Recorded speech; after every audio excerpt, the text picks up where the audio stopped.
बिस्मिल्लाहिर्रहमानिर्रहीम।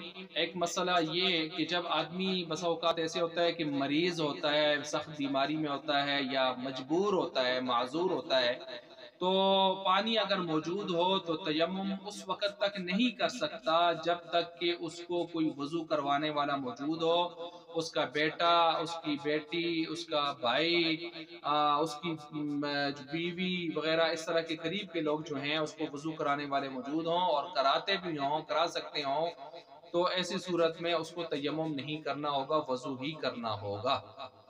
और अगर वो हजरात नहीं हैं और या वो करवाना ही नहीं चाहते, इसमें उसकी मदद करना ही नहीं चाहते, तो फिर ऐसी सूरत में कोई और भी शख्स तैयार नहीं है, तो ये शख्स अगर इसके पास सरमाया है तो अपना कोई खादिम नौकर रखेगा इस काम के लिए। जब दुनिया के और कामों के लिए रखते हैं तो उस काम के लिए भी रखेगा।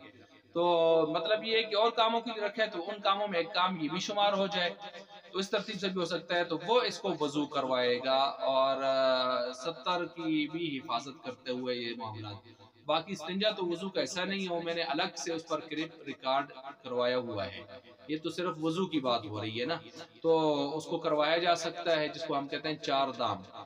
और तयम्मुम ऐसी सूरत में जायज़ नहीं होगा।